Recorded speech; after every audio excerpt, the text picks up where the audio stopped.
Video educativo acerca del átomo de Bohr para la clase de Mecánica 1, presentado por Francis Ávila, Gabriela Mesa y Luis Ramírez.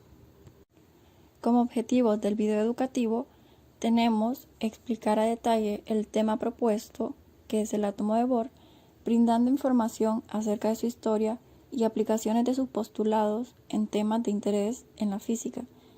Compartir el conocimiento adquirido realizando la investigación a nuestros compañeros y comprender la importancia de este gran hallazgo para la ciencia.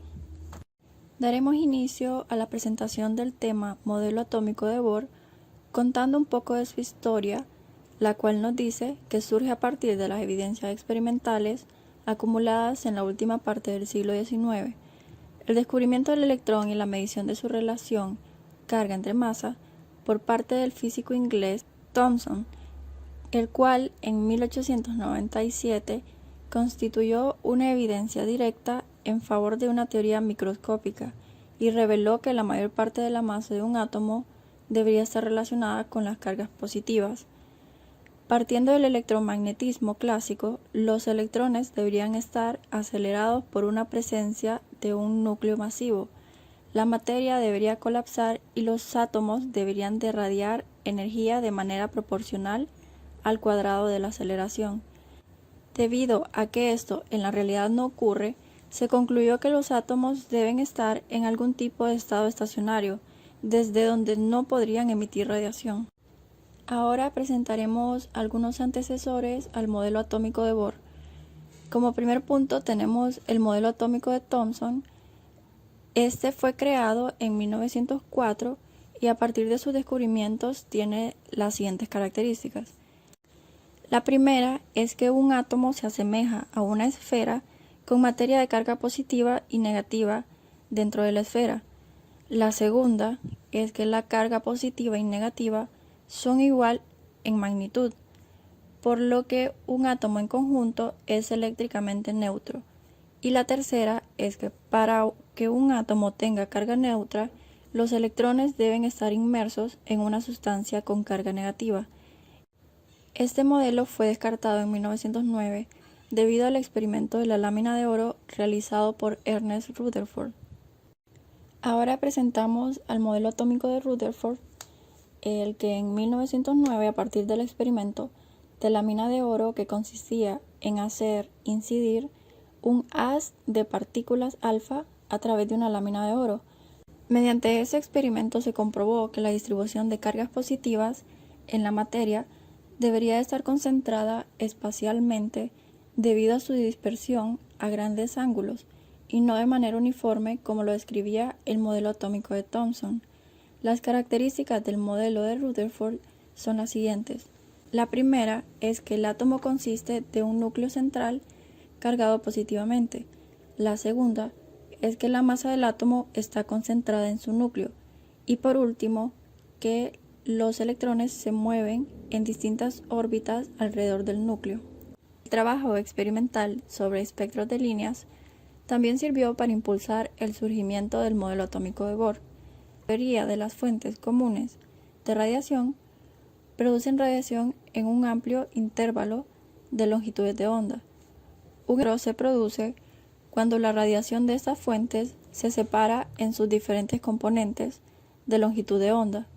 A principios del siglo XIX se detectó por primera vez el espectro de líneas del hidrógeno y en 1885 el maestro de escuela Johann Balmer mostró que la longitud de onda de las líneas en el espectro de emisión de hidrógeno se ajustaba a la siguiente fórmula. 1 sobre la longitud de onda es igual a la constante de Rydberg multiplicado por la resta de 1 sobre n sub 1 al cuadrado menos 1 sobre n sub 2 al cuadrado, donde n sub 1 y n sub 2 son números enteros positivos con la condición que n sub 2 es mayor que n sub 1. Pasando al tema principal, en 1913 el físico Niels Bohr presenta su modelo atómico. Dicho modelo atómico incluía con éxito las teorías cuánticas aportadas por Max Planck y Albert Einstein. Max Planck en 1900 le dio el nombre de cuanto a la cantidad más pequeña de energía que puede emitirse o absorberse como radiación electromagnética y definió que la energía de un cuanto tenía que ser una constante multiplicada por la frecuencia de radiación. Por otro lado, en 1905, Albert Einstein utiliza la teoría cuántica de Planck para explicar el efecto fotoeléctrico. Su explicación fue la siguiente: la luz que incide sobre una superficie metálica limpia ocasiona que la superficie emita electrones. Se requiere una frecuencia mínima de luz para todos los diferentes tipos de metales. Para explicarlo, Einstein supuso que la energía radiante que incide sobre la superficie del metal se comporta como un conjunto de paquetes fundamentales y a estos paquetes les llamo fotón. Por lo tanto, la energía del fotón es la multiplicación de la constante de Planck y la frecuencia de la luz. Según la teoría del electromagnetismo de Maxwell, las cargas aceleradas girando con una frecuencia orbital v debían emitir ondas de luz de frecuencia v. A medida que el electrón pierde energía, su radio orbital disminuye de manera continua y su frecuencia de revolución aumenta. Como consecuencia, se tendría una frecuencia de radiación siempre creciente y el colapso final del átomo a medida que los electrones se lanzan al núcleo, por lo que Bohr postuló que la teoría clásica de la radiación, que en su momento fue confirmada por el físico Hertz al detectar ondas de radio usando grandes circuitos, no eran válidas para sistemas de dimensiones atómicas. Así que, apoyado en la teoría cuántica, postuló que los electrones en los átomos, por lo general, están confinados en ciertos niveles energéticos y órbitas estables, no radiantes, conocidos como estados estacionarios. El modelo atómico de Bohr es una combinación de ciertos principios de la mecánica clásica y con principios cuánticos de la emisión de la luz. Este modelo tiene los siguientes postulados. El primero es que el electrón se mueve en órbitas circulares alrededor del protón bajo el efecto de la fuerza de atracción de Coulomb. El segundo es que solo ciertas órbitas son estables. Estas órbitas son donde la energía es fija o estacionaria con el tiempo. Y para describir el movimiento del electrón en estas órbitas estables es posible hacerlo mediante la mecánica clásica. El tercero es que el átomo emite radiación cuando el electrón pasa de un estado energético inicial a un estado energético de menor energía. Este cambio no puede ser visto desde el punto clásico. En particular, la frecuencia v del fotón emitido en el salto es independiente de la frecuencia del movimiento orbital del electrón. La frecuencia de la luz emitida está relacionada con el cambio en la energía del átomo y está dada por la fórmula de Planck-Einstein. Y el cuarto es que el tamaño de las órbitas permitidas del electrón es determinado por una condición cuántica adicional impuesta sobre la cantidad del movimiento angular orbital del electrón. Las órbitas permitidas son aquellas para las que el momento angular orbital del electrón alrededor del núcleo es un múltiplo entero de la constante de Planck reducida. A continuación, aplicaremos los postulados de Bohr en el átomo de hidrógeno para poder determinar la energía total del sistema, el radio de Bohr, que es el radio de la órbita electrónica más pequeña en el átomo de hidrógeno, y la energía de ionización. Comenzaremos analizando el momento angular del sistema. Si consideramos que el centro de masa se encuentra en reposo, obtendremos que la masa del electrón por el radio orbital del electrón será igual a la masa del protón por el radio orbital del protón. Si despejamos para el radio orbital del protón, obtendremos nuestra ecuación 1.1, que será necesaria para poder simplificar esta cantidad en el análisis posterior y obtener el radio de Bohr. El momento angular total del sistema es igual a la suma de los momentos angulares del protón y del electrón. por lo que L estará en función de la masa del protón y el electrón, de los radios orbitales del protón y el electrón, y de omega, que es la velocidad angular. Reemplazamos la ecuación 1.1 en esta expresión y obtenemos que L ahora solo estará en función de la masa del protón y el electrón, de la velocidad angular y del radio orbital del electrón. Y obtenemos nuestra ecuación 1.2. Analizando la fuerza centrípeta del electrón, sabemos que esta es generada por la fuerza de Coulomb entre las cargas, por lo que la fuerza centrípeta será igual a la fuerza de Coulomb. Recordamos que la aceleración centrípeta es igual a R por omega al cuadrado. Y esto será igual a la fuerza de Coulomb, que es igual a 1 entre 4pi epsilon sub 0, que es la permitividad eléctrica en el vacío, por la carga 1 por la carga 2 entre la distancia entre estas dos cargas al cuadrado. En este caso, la carga 1 será igual a la carga 2, que será igual a la carga del electrón o del protón. Y la distancia entre estas cargas será igual a la suma entre el radio orbital del protón y el radio orbital del electrón. Entonces obtendremos que la fuerza centrípeta será igual a una expresión en función de los radios orbitales. Podemos simplificar esto sustituyendo la ecuación 1.1 y obtenemos que la fuerza centrípeta va a ser igual a una expresión en función nada más del radio orbital del electrón y de la masa del electrón y del protón. Esta es nuestra ecuación 1.3. Suponemos que también R mayúscula y R minúscula siempre son constantes. De la ecuación 1.3 también podemos obtener una expresión para la energía potencial eléctrica, como lo veremos a continuación.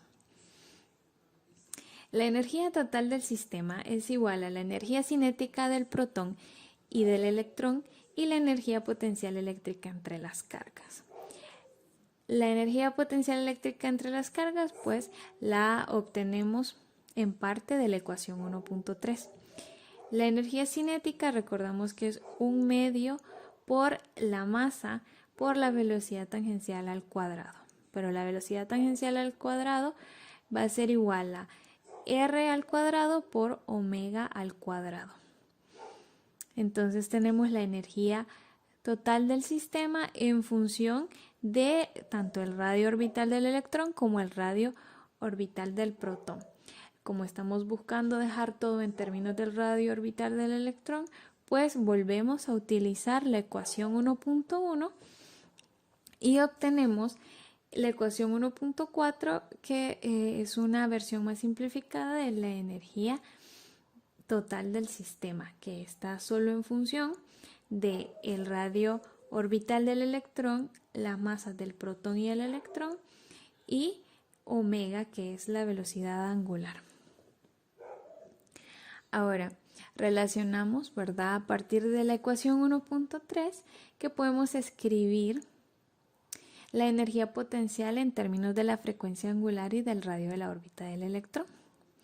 Entonces, si reemplazamos esto en la ecuación 1.4, vamos a obtener la energía total del sistema, que va a ser igual a un medio de la masa del electrón por el radio orbital del electrón por la velocidad angular del sistema al cuadrado, todo esto por 1 más la masa del electrón entre la masa del protón. Esta va a ser nuestra ecuación 1.5 y habremos encontrado una expresión para la energía total del sistema.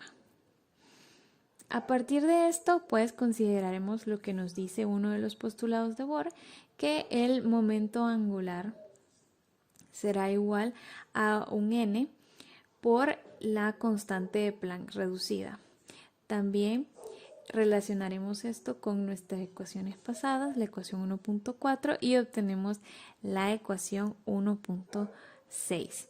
Si definimos una cantidad μ como la masa del electrón por 1 más la masa del electrón entre la masa del protón, pues reemplazaremos esto en las ecuaciones 1.3, 1.4 y 1.6 para obtener un sistema de ecuaciones que nos pueda relacionar estas cantidades y podamos llegar a una expresión para el radio orbital del electrón.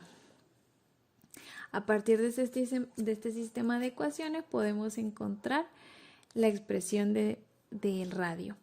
Esto va a ser nuestra ecuación 1.10. Podemos observar que el primer término es una constante, ya que está en términos de epsilon sub 0, la constante de Planck reducida, la masa del electrón y la carga del electrón. Este resultado es importante, ya que establece que el movimiento orbital solo está permitido para ciertos valores del radio. Estos valores se expresan en unidades del radio de Bohr. El radio de Bohr es aproximadamente 5.29 por 10 a la menos 11 metros. Y así obtenemos una ecuación para el radio orbital, que es el radio de Bohr por n al cuadrado, con n siendo un entero. Y esto nos da nuestra ecuación 1.11. Continuando con la aplicación de los postulados de Bohr en el átomo de hidrógeno, esto nos permite determinar la energía de ionización. Relacionando la ecuación 1.8 y 1.9 que vimos anteriormente, podremos obtener que la energía total es igual a E al cuadrado por m sobre 8pi epsilon mu por r. Reemplazando el valor de R que obtenemos a través de la ecuación 1.10, obtendremos que la energía total es igual a menos E a la 4 por m sobre 32 pi cuadrado epsilon cuadrado por la constante de Planck al cuadrado por mu, y todo esto multiplicado por 1 sobre n al cuadrado.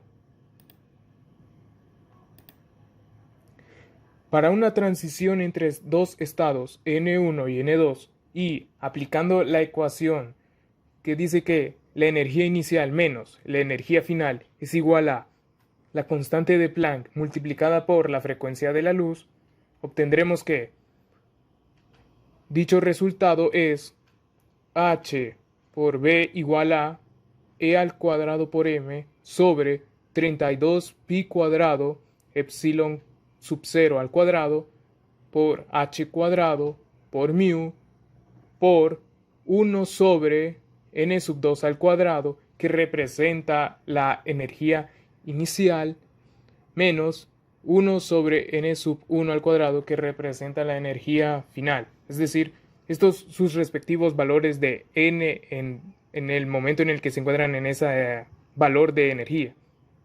La energía de ionización del átomo de hidrógeno, que es la necesaria para extraer un electrón del estado n igual a 1, es igual a la energía del ion, que va a ser igual a E sub n, que en este caso n va a ser infinito, menos E sub n, que en este caso va a ser igual a 1. Reemplazando estos valores en nuestra ecuación anterior, obtendremos que la energía del ion va a ser igual a menos E a la 4 por m sobre 32 pi cuadrado epsilon sub 0 al cuadrado por h cuadrado por mu por 1 sobre infinito al cuadrado, que nos daremos cuenta de que esto al final va a resultar 0 por la adición de 1 sobre infinito, más E a la 4 por m sobre 32 pi cuadrado epsilon sub 0 al cuadrado por h cuadrado por mu por 1 sobre 1 al cuadrado, ya que como sabíamos el valor de n sub 2 en este caso, o n sub 1, perdón, va a ser igual a 1. Así obtendremos que la energía del ion es igual a E a la 4 por m sobre 32 pi cuadrado epsilon sub 0 al cuadrado por h cuadrado por mu, que esto es igual a tener h cuadrado sobre 2 por m a sub 0 al cuadrado. Reemplazando los valores, obtendremos que la energía del ion va a ser igual a 13.58 electronvoltios. Las limitaciones del modelo de Bohr son que, ya que como sabemos el modelo atómico de Bohr se limita a explicar el espectro de líneas del átomo de hidrógeno, pero no puede explicar el espectro de los otros átomos. Bohr en su modelo solo supuso que el electrón con carga negativa no caería en el núcleo con carga positiva, pero esto no estaba demostrado. En años posteriores se pudo constatar que el electrón presenta propiedades ondulatorias y el modelo de Bohr solo describe al electrón como una partícula girando alrededor del núcleo. Lo más importante del modelo de Bohr es que introdujo dos ideas importantes que también son válidas para el modelo actual. Los electrones solo existen en ciertos niveles discretos de energía, que están descritos por números cuánticos, y que existe una energía específica en cada transición de un electrón de un nivel a otro. Como conclusiones podemos decir que el modelo de Bohr ha sido un gran avance en la historia de la mecánica clásica, que el modelo atómico de Bohr es una combinación de ciertos principios de la mecánica clásica y con principios cuánticos de la emisión de la luz. Cabe destacar que el modelo de Bohr se limita a explicar el espectro de líneas, pero solo del hidrógeno, y los modelos que lo intercedieron fueron el modelo de Thomson y Rutherford. Y con esto concluiríamos nuestra presentación. Muchas gracias.